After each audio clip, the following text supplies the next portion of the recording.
vamos a ir al texto que seguís estudiando de Hebreos. Es un texto maravilloso y la verdad es que cuando me dijeron, ¿no?, o me invitasteis, me dijisteis, oye, pues háblanos de Hebreos 12, los primeros 4 versículos, y bueno, pues me comentasteis de, oye, pues estos son los versículos clave de Hebreos. Estos son los versículos que realmente, desde una perspectiva, desde el inicio hasta ahora, estamos enfocados, puestos los ojos en Jesús.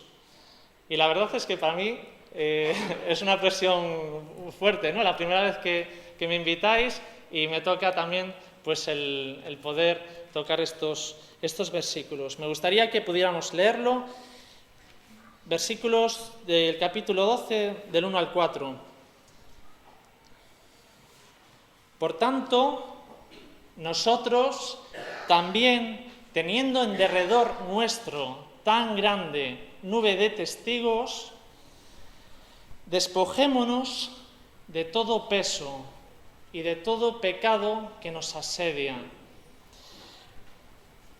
y corramos con paciencia la carrera que tenemos por delante, puestos los ojos en Jesús, el autor y consumador de la fe, el cual, por el gozo puesto delante de él, sufrió la cruz, menospreciando el oprobio, y se sentó a la diestra del trono de Dios. Vamos a orar.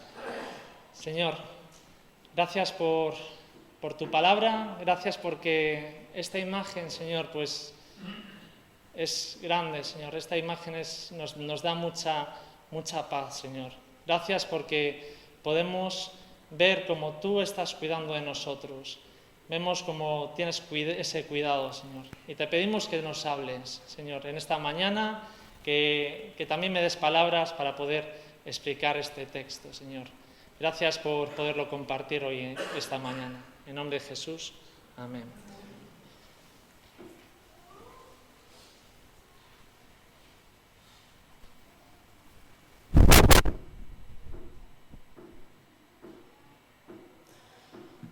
Pues este texto nos habla, ¿no?, de la carrera de la fe. Hemos visto todo el capítulo 11, ¿no?, que nos hablaba de ejemplos, de modelos de fe para nosotros.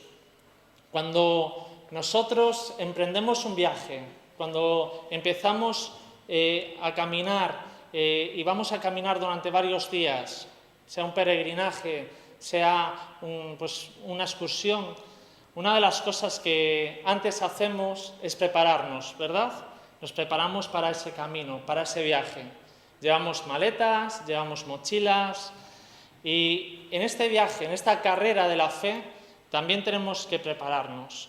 Y la idea de esta preparación, si fuéramos de excursión, tendríamos que escoger lo que necesitamos, ¿verdad? Antes de emprender ese viaje, tendríamos que decir qué cosas realmente necesitamos para no cargarnos, para no tener más peso del necesario y poder hacer esa carrera, ese caminar o ese viaje. Muchas veces lo que hacemos es, bueno, vamos a coger más por si acaso. Esta mañana, cuando preparé la maleta para venir, estaba diciendo, bueno, por si acaso voy a traer el ordenador, por si acaso voy a coger este aparato, por si acaso. Y muchas veces, sin fijarnos, sin darnos cuenta, estamos tomando mucho más peso. Y esta es la idea que me gustaría que comenzáramos un poco esta mañana al ver este texto. Empezamos un nuevo capítulo, pero realmente el capítulo no empieza aquí, continúa desde los últimos versículos del capítulo 11. Es un fallo, ¿no? Las personas que dividieron el texto no estaban inspiradas, lo sabemos, pero justo tiene una conexión muy directa. Me gustaría que viéramos el por tanto. Por tanto, ¿cuándo se utiliza esta expresión? Cuando hay una consecuencia, ¿correcto? Cuando, un ejemplo, estamos en un juicio y el juez va a hacer un veredicto, ¿no? Pues el juez lo que hace es decir, bueno, pues debido a estos hechos, por tanto, eres culpable, eres inocente, ¿no? Ese por tanto nos está declarando que todo lo que hay antes de este texto nos va a dar una conclusión. Y es importante no dividir el texto, sin más. Muchas veces cogemos los textos, cogemos el versículo, pero tiene un contexto anterior muy bueno. Por tanto, es la conclusión de todo el capítulo 11. Y si me aventuráis, comienza desde el 10:35. Nos habla de testigos directos. En el versículo del capítulo 11:2 nos dice, porque por ella alcanzaron buen testimonio los antiguos, los testigos, el testimonio de los antiguos. Nos habla de esas personas que por fe, la certeza, la confianza, ¿qué hicieron? Dejaron toda su vida, se despojaron de su vida para seguir la promesa que Dios les hacía. Despojar. La idea de despojar también la encontramos en Jesús. En Filipenses nos dice, sino que se despojó a sí mismo, tomando forma de siervo, hecho semejante a los hombres. Y podemos afirmar nosotros que también nosotros mismos, como viajeros, como peregrinos en esta vida, tenemos que despojarnos, tenemos que dejar cosas de nuestra vida, nuestros sueños, pero no es abandonar nuestros sueños, sino ponerlos con un enfoque correcto, soñar lo que Dios sueña, hacer la voluntad de Dios. Y eso es lo que tenemos que ser llamados por Dios. Todos somos llamados por Dios a hacer su voluntad. Somos escogidos por Dios. Nos dice el autor bíblico, nosotros también. Fijaros en el texto anterior, cuando leíamos los dos versículos. Es un texto, el versículo 1 nos habla en la primera persona del plural, nos incluye, nos está diciendo nosotros, el autor se está incluyendo mismamente. Y este texto nos está hablando hoy en día. Estamos incluidos como iglesia en este texto. Es una carrera de relevos también. Hace unas semanas visitaba a Esteban y a Bea cuando hizo uno de los viajes aquí a Vigo. Suelo quedarme en su casa. Y una de las imágenes que me quedé cuando visité su casa estaba justo en el salón. En el salón tienen unas fotos de sus abuelos. No sé si fuisteis a casa de Esteban y Bea, no os quiero invitar, pero si vais a ver esas 3 fotos de los abuelos de ambos, y eso nos indica algo muy bueno, de recordar, de tener en memoria de aquellas personas que nos han precedido en esta carrera. Por eso el tema de nosotros también.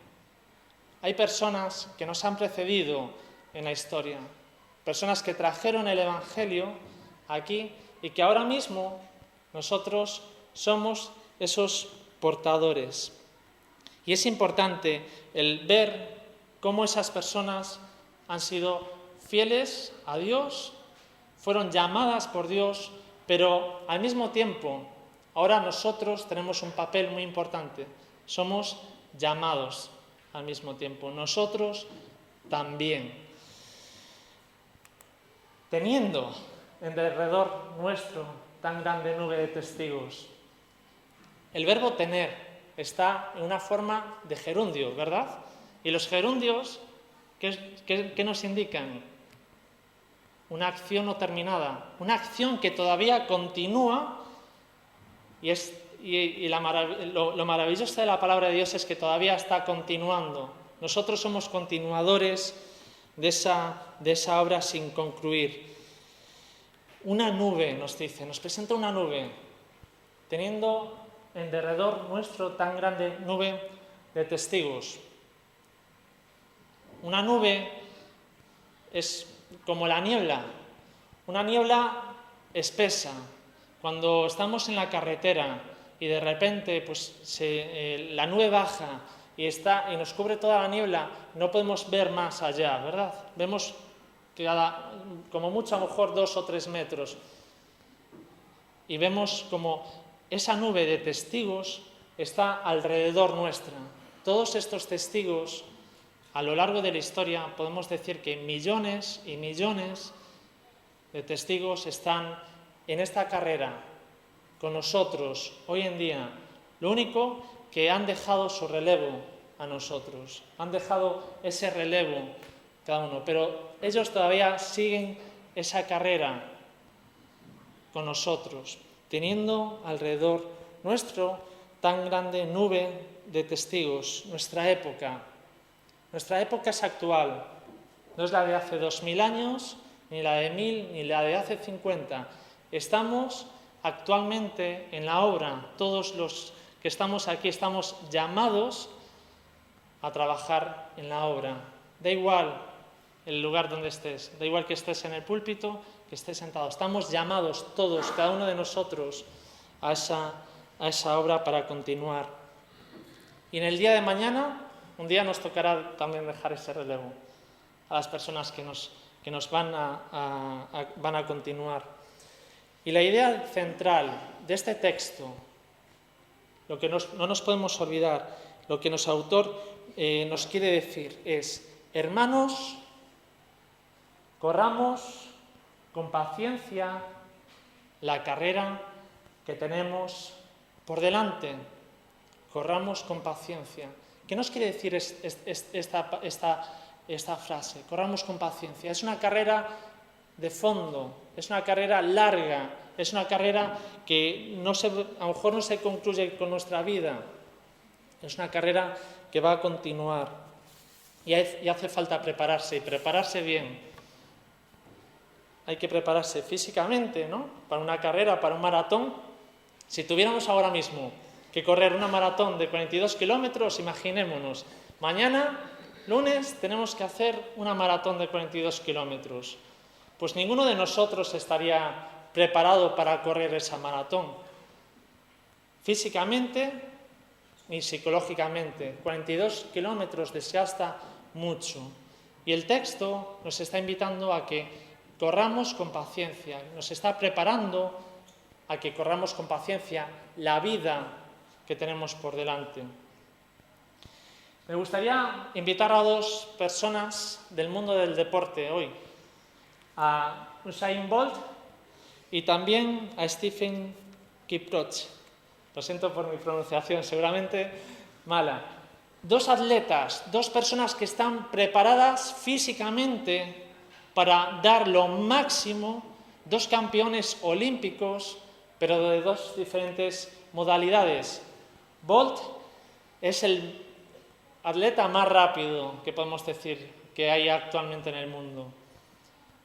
En 100 y 200 metros ha ganado las medallas, pero el otro, Stephen, es el campeón olímpico de los 42 kilómetros. Y las características de ellos son diferentes. Uno es la altura, mucho más grande, el otro 1,72. Y el peso también es muy diferente. Frente a los 90 kilos, frente a los 50 y 56 kilos de Stephen. Son condiciones diferentes y nos tenemos que preparar para una maratón. Seguramente si los 2 salen para hacer una maratón, bueno, sabemos quién va a ganar, ¿no? Pero si Usain Bolt coge, venga, vamos a salir rápido, yo puedo ganar los 100, 200 metros, pero es que la carrera es de fondo, son 42 kilómetros de carrera. Y la carrera que tenemos también por delante es de fondo. Por mucho esfuerzo que Bolt hiciera, a lo mejor dejaba atrás al maratoniano, pero llegaría un momento en que se cansaría, se agotaría, incluso si sigue con el mismo ritmo, desmayaría. En cambio, la otra persona iría poco a poco corriendo hasta llegar a la meta. Esta es la imagen que me gustaría que os quedaseis. Tenemos que llegar a una meta. El autor de Hebreos nos hace una serie de recomendaciones y esas recomendaciones son para nosotros también. La primera de ellas, correr con paciencia. Está claro con el ejemplo que hemos visto, ¿no? Corramos con paciencia, con tranquilidad. No nos agobiemos. La obra es de Dios. Tenemos que hacerlo poco a poco. Dios está ahí cuidándonos, paso a paso que demos.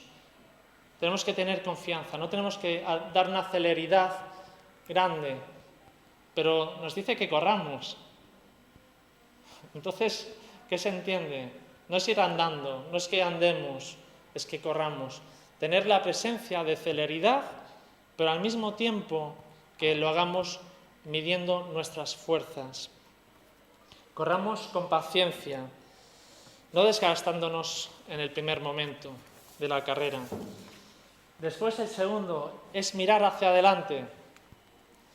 Muchos de nosotros miramos hacia atrás y si estuviéramos en un coche nos estaríamos jugando, ¿no? La vida nuestra y la de los demás, si estuviéramos mirando el espejo retrovisor. El autor de Hebreos nos dice, mirando por delante, que tenemos por delante. Y no podemos estar anclados en el pasado, tenemos que avanzar, tenemos que continuar esa carrera.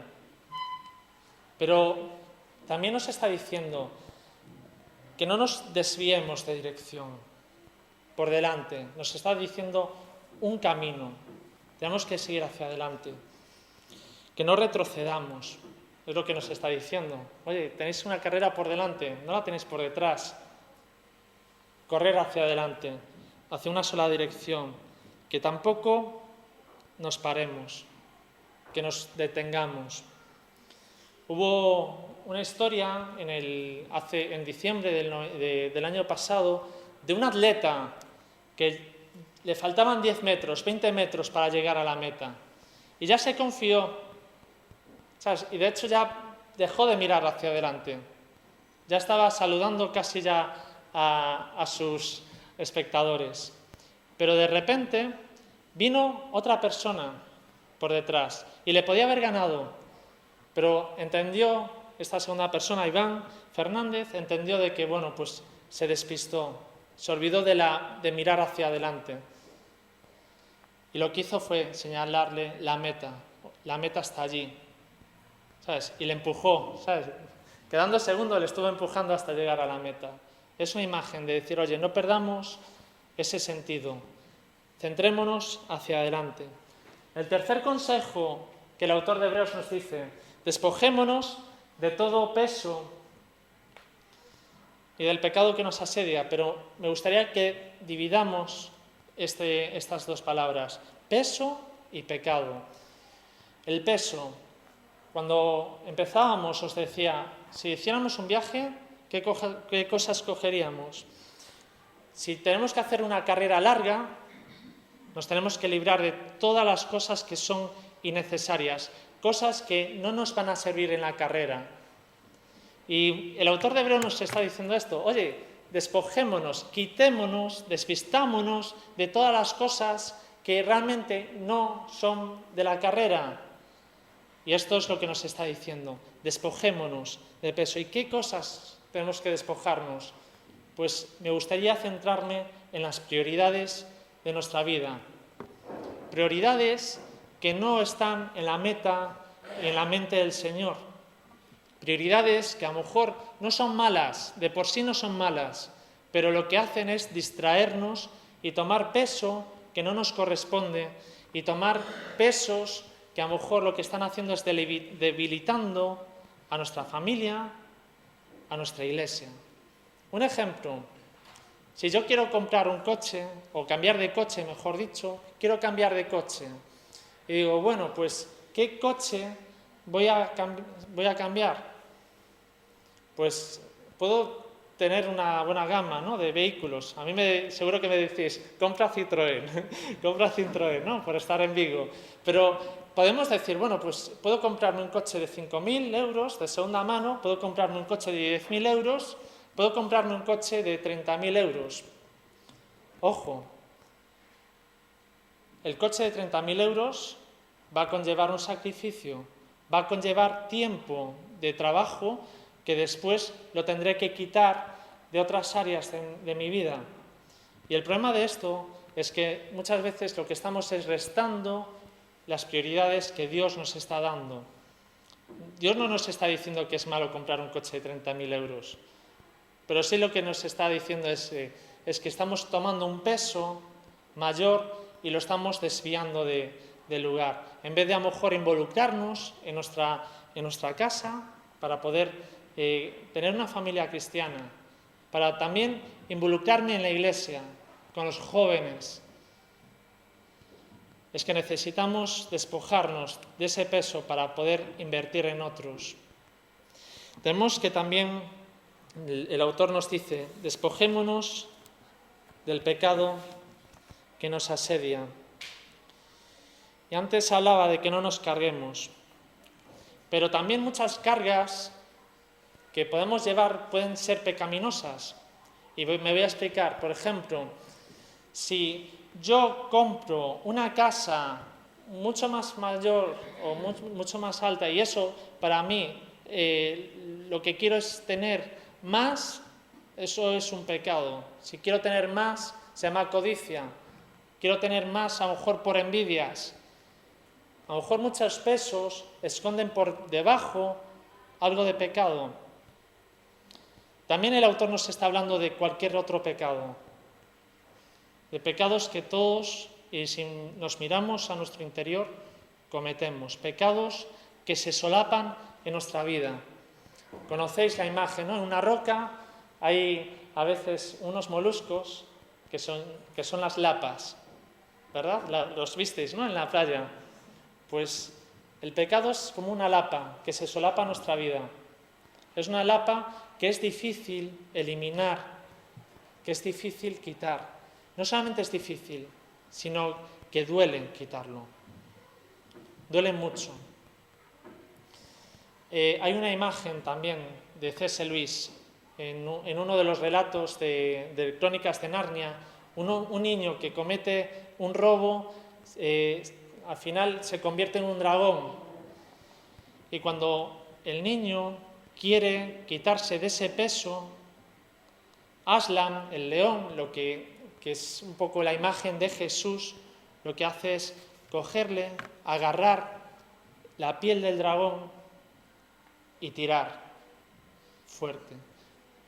Porque es que el pecado es una lapa que es difícil sacar y cuando intentamos quitarlo también va a doler. Pero la paz que ese niño después sintió no nos la puede quitar nadie. Y eso es lo que Dios está diciéndonos. Despojémonos de todo pecado que nos asedia, que está ahí, que está presente. Pero despojémonos, quitémoslo.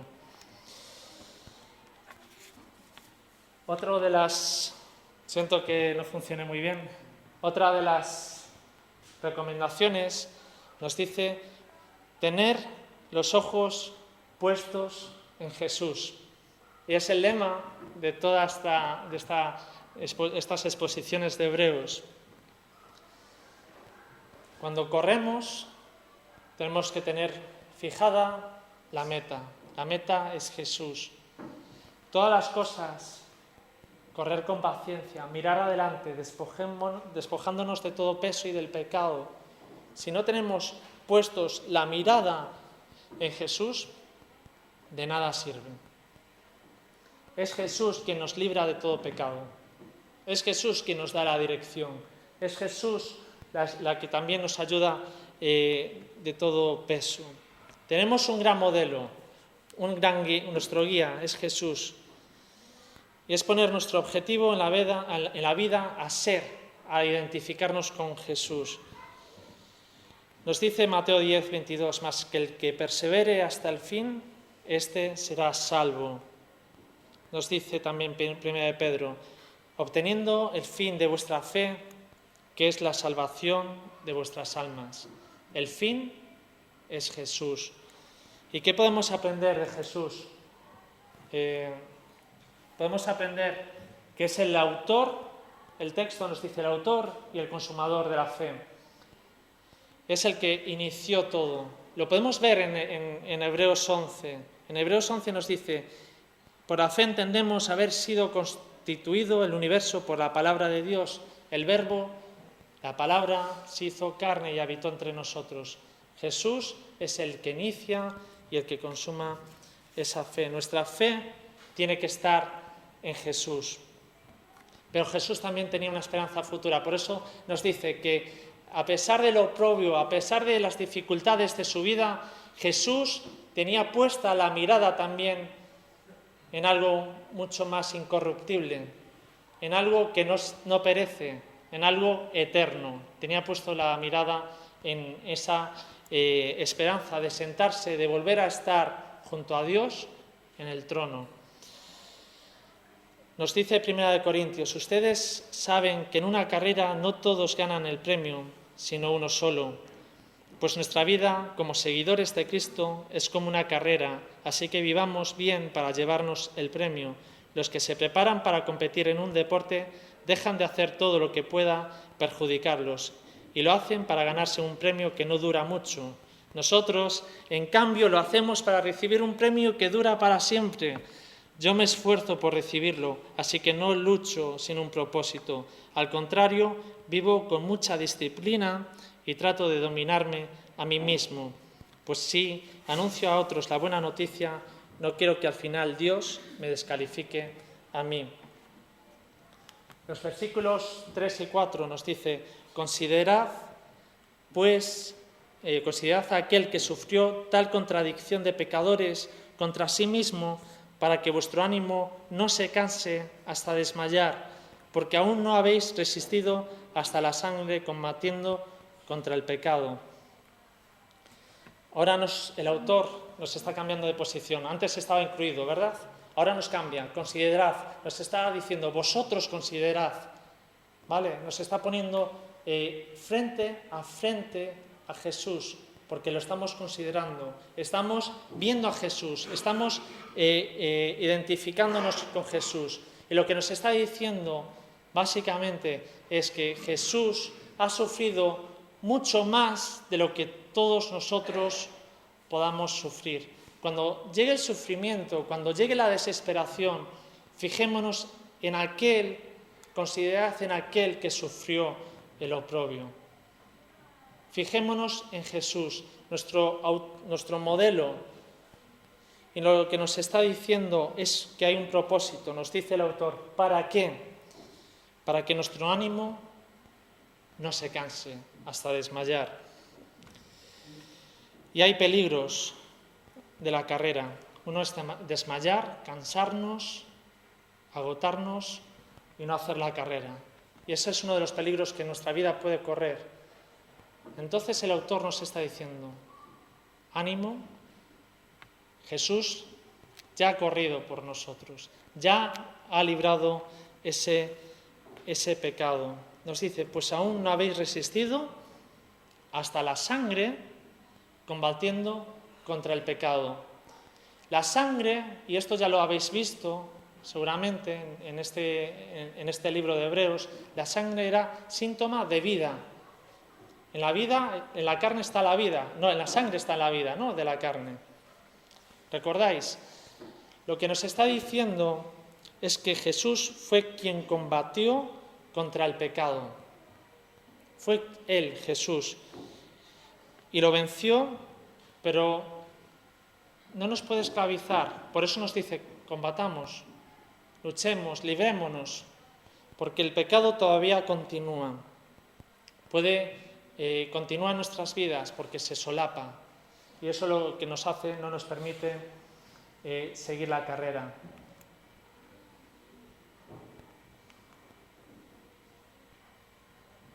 Tenemos solo un sacrificio, y en Hebreos 10:21 nos lo dice: teniendo un gran sacerdote sobre la casa de Dios, 10:12, pero Cristo, habiendo ofrecido una vez para siempre un solo sacrificio por los pecados, se ha sentado a la diestra de Dios. La carrera de la fe.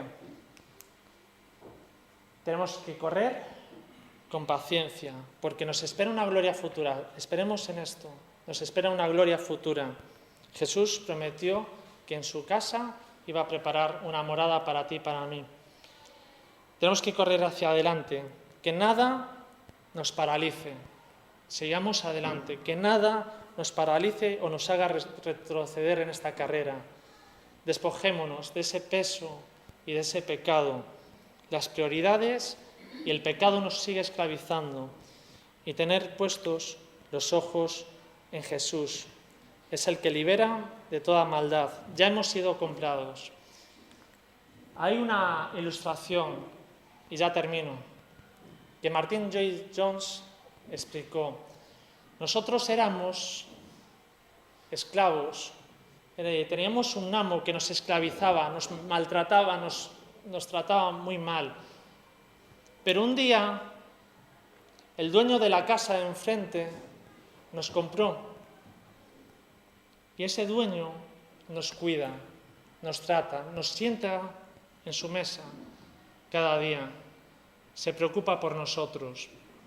Y cuando yo estaba trabajando en el campo de mi amo, de repente escuchaba de la casa de enfrente: «¡Esclavo, ven a trabajar!». Y yo iba queriendo obedecer. Iba al otro amo que me quería seguir esclavizando. Pero en ese camino de una casa a otra, de repente encontré el significado de mi vida. Mi vida ya había sido comprada por un amo que me cuida, que me ama y que tiene ese cuidado. Y entonces di la vuelta y volví otra vez a mi amo. Hemos sido comprados, hermanos. Hemos sido ya redimidos de todo pecado. No dejemos que el pecado nos siga esclavizando. Lo que nos está diciendo Hebreos es que el mayor problema en la carrera del creyente es el pecado. Y eso es lo que tenemos que luchar día a día. Pero puestos los ojos en Jesús, quien Él mismo llevó todo pecado por cada uno de nosotros. Vamos a orar. Padre amado, lo primero queremos agradecerte, Señor, por esa oportunidad de habernos liberado, Señor, un día, y ahora que podemos tenerte frente a frente para poder correr esta carrera, Señor, que es la vida, Señor. Te pido, Señor, que cualquier peso, cualquier carga, cualquier pecado que tengamos en nuestras vidas, Señor, que lo libres, Señor, que nos ayudes a librarnos, que nos ayudes a despojarnos de ese pecado. Te pido, Señor, que nos ayudes como iglesia a crecer y a llevar las buenas noticias, a llevar esa misión. Señor, cada uno de aquí, de nosotros, estamos llamados por ti, que pongamos esas prioridades en orden en nuestra vida. Y sobre todo que no perdamos de vista la persona del Señor Jesús, que nos podamos identificar día a día con Él, Señor. Gracias por todo lo que tú nos das. En nombre de Jesús. Amén.